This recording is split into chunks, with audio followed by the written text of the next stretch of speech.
नमस्कार। आज सोच रहा था कि कई दिनों से कुछ अलग बताऊं, कुछ अलग चीज़ दिखाऊं, अलग चीज़ आपको सुनाऊं, क्योंकि लगातार उत्तर प्रदेश की घटनाओं के बारे में जिक्र हो रहा है। छोटे मोटे माध्यम से बड़े माध्यम में कोई बात सामने नहीं आ रही है।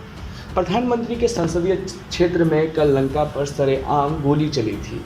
उसके बाद तमाम दावे हुए, तमाम भ्रष्टाचार से लेकर अलग अलग तरीके से ये सरकार 2017 में चुनाव जीत कर आई थी, उसकी बात कर रही थी, उसकी पोल कल खुल गई। जब लोगों ने सवाल उठाया कि प्रधानमंत्री का संसदीय क्षेत्र सुरक्षित नहीं है, वहाँ पे भाजपाई अब गुंडे बन चुके हैं, तो क्या वाकई अब सवाल उठना नहीं चाहिए?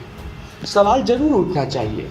सवाल यूँ उठना चाहिए कि लोग जब बोलें तो आपके सवाल उनके लिए कटाक्ष ना होकर वाकई हकीकत हो जाए। उत्तर प्रदेश में लगातार आपराधिक मामले बढ़ रहे हैं।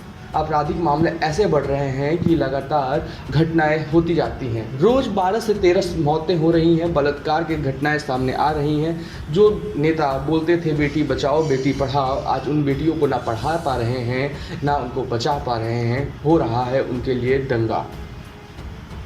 घिनौने शब्द का इस्तेमाल करना बहुत आसान हो जाता है, किसी के चरित्र पर उंगली उठाना बहुत आसान है, पर आज के दौर में उत्तर प्रदेश का ये हाल ये है कि लगातार यहाँ आपराधिक मामले बढ़ते जाते हैं। लूटपाट, डकैती, चोरी, अपहरण, बलात्कार जैसे मामले तमाम हैं। फिर भी यहाँ की प्रशासन ये कहती है कि यहाँ राम राज्य है। अब ये राम राज्य कैसा है ये समझना बहुत ज़रूरी है। कुछ लोग तो ये कह रहे हैं कि राम राज्य में ये सब नहीं होता है। तो मैं पूछता हूँ कि जब ये राम राज्य में ऐसा नहीं होता है तो फिर आज का ये राम राज्य कैसा है? क्यों बलात्कार होते हैं? क्यों घटनाएं हो रही हैं?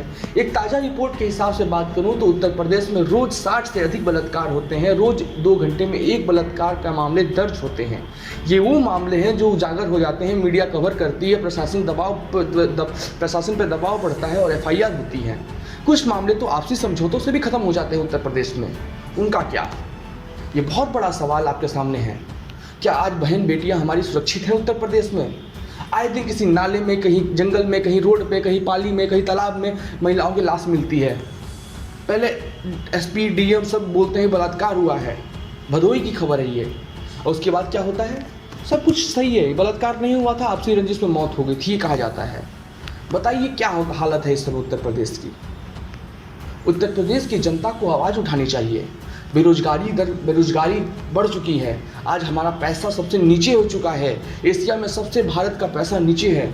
हम क्या चाहते हैं? मंदिर बनाना, लोगों को मारना, भाजपा का परचम ऊंचा करना। क्या इसी से देश आगे बढ़ेगा?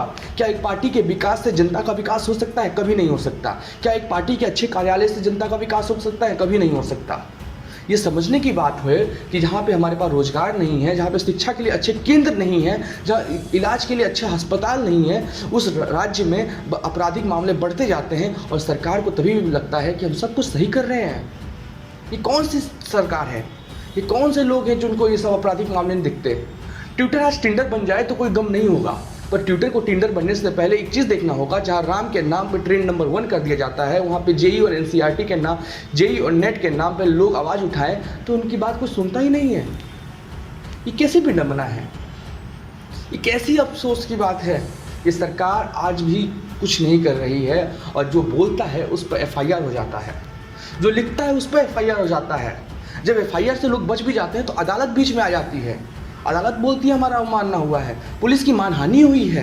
ये कैसी चीज़ें हैं? सोचिए, समझिए और उस पर अमल करिए। धन्यवाद।